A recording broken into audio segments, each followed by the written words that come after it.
Paul, Daniel, everyone who's watching, stand by, hold on.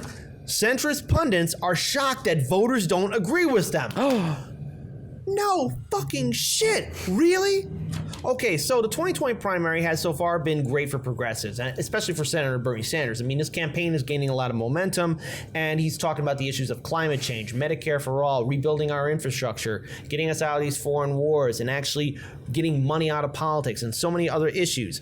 But right now, there's a lot of centrist candidates and pundits that are surprised that majority of voters don't agree with them. And you even have people like Speaker Nancy Pelosi, who has joined in on trying to temper the ambition of the presidential field, arguing what works in San Francisco does not necessarily work in Michigan. Paul, Daniel, I need one answer, but what is the name of that congressional representative who won in Michigan? The name is just slipping my mind. Who is it? Rashida Tlaib? Daniel? Yeah. I just want to point out just want to jump right into it. I apologize for not answering your Tlaib question, but I just want to point out the hypocrisy of Nancy Pelosi, who has lost 1,000 seats, mainly throughout the Midwest, saying what is or isn't winnable in the country. She got it wrong. I mean, it's almost, you can almost go, if Nancy Pelosi says this will go wrong, just do it. You'll have a better chance of getting it right. Also, more importantly, let's look at all the congressional representatives that actually have fought for progressive issues. Let's talk about Representative Alexandria Ocasio-Cortez, Rashid Tlaib, and Ilhan Omar. Now, there was a lot of hype, at least according to a lot of centrist Democrats and centrist pundits and people within the establishment media, that were saying, oh, well, those three are going to go for Warren because it's the most logical conclusion ever. And then their surprise. AOC, Rashid Tlaib, and Ilhan Omar support and endorse Senator Bernie Sanders. Why? Because he is the one who inspired them to get into office, run, win, and actually prove all the centrists and all the pundits wrong. And right now, the article, and it's from Indies Times, you can check it out in our show notes. Taxing the Rich, the data for Progress recently polled that tax plans of Bernie Sanders, Senator Elizabeth Warren, Joe Biden, and Donald Trump, 65% of voters chose either Sanders or Warren's plan. I'm surprised that they put it. Well, this was before. Yeah. And even 50% of Republicans did. A Green New Deal, the idea of a Green New Deal has become a hallmark of ambitious climate plans in 2020, recognizing a need for massive investment in decarbonization infrastructure and good-paying green jobs. It's a deal voters approve. According to Cook Political Report, 67% of swing voters say that a Green New Deal is a good idea. Free college, giving the crushing impact of student debt, which is a form of debt that is never forgiven. So whoever co-signs on that inherits that debt if said person dies. And there's also a lot of talk about the idea of Medicare for all. 72% of 3/5 of voters, including 72% of independents from a New York Times poll, support the idea of Medicare for all. So again, it's kind of going to this idea of fresh, new, brand new ideas that are actually inspiring people to step up, not only run for office, but also get inspired to vote and support progressive and independent candidates that are fighting for Medicare for all, talking about climate change, getting rid of student debt, as well as numerous other issues. See, here's a problem with the current political system we have. We have neoliberal, neoconservative Democrats and Republicans that are in office that are basically bought by the people on Wall Street, big banks, and major corporations.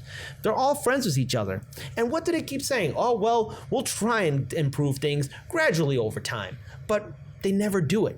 But here you have Senator Bernie Sanders, as well as this whole new wave of progressives that ran in 2018, but also now running in 2020, trying to bring in political reform. And you know what that's doing? That's inspiring Democratic voters, independent voters, and surprise, surprise, even Republican voters, because Bernie Sanders is able to build a coalition of not only liberals and Democrats and socialists, but conservatives, libertarians, and Republicans. There's another progressive who's doing that too. That's Representative Tulsi Gabbard. It's almost as if people are tired of centrist ideas. Dan, Paul, take it away. I think one of the things to keep in mind here is that centrist establishment types that do this kind of like ignoring the left, not telling the left what it can't do constantly, are more afraid than clueless. I think it's high praise to call them clueless, actually, in this particular context. They know that this is a problem. They know that they can't have someone like Bernie Sanders in the White House. I mean, it's similar to the way that the wealthiest interests in FDR's day kind of stifled him at every turn. They needed people to come out and do these, basically demonstrate to help him get things enacted. And they can't have it. They're going to feign ignorance. They're going to feign surprise. But that is a way to bolster their own argument. Like, have you even seen this? How could it possibly be? It's so strange. It's so non-pervasive and not in the public discourse that it's a surprise. It should be a surprise to you too. If you've heard about it, you're weird. Something's wrong with you. You must be talking in those internet circles that have the independent voices and say the weird things. Better not be hanging around those weird people, because this should be a surprise to everyone. It's gaslighting. Real quick too, I want to mention this, but there are some people who are establishment who are actually following through and actually supporting progressive ideas. One person that I'm still weighing in on, and I'm surprised that he's actually been following through, is Governor J.B. Pritzker. Now, it's a little bit close home to the state of Illinois politics, and we've done numerous videos on it, but if he assigns that progressive income tax, then it shows that, hey, if somebody like him is also embracing progressive ideas and actually follows through, wow. Well, holding him at arm's length. JB is a little bit of an enigma in that sense. But let's just go back to Nancy Pelosi. I think that would be a good place to go. Nancy Pelosi is terrible at her job. She's lost thousands of seats, like I said earlier. She really can't do anything right besides make money. So I think that we have to really always remember that we're looking at this from the perspective of regular Americans that want to make America a better place for Americans. That's not the point of view that Nancy Pelosi comes from. That's not what she cares about. That's not what got her into office. Nancy Pelosi comes from the point of view of corporations keep me in power and give me money, and I will do what they say. That's simple.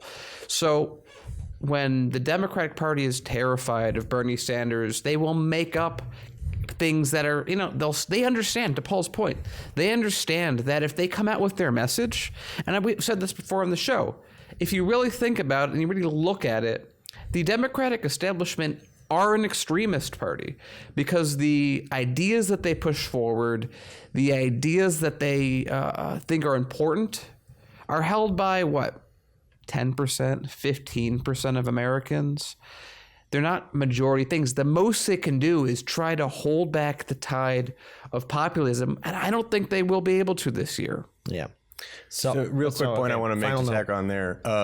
Nancy Pelosi is good at her job if you evaluate it from the point of view that she's trying to make as much money for herself as possible. She has a self-appointed name of Michael Jordan. Right. She's not very good at her job if you evaluate it from the point of view of what her job description is.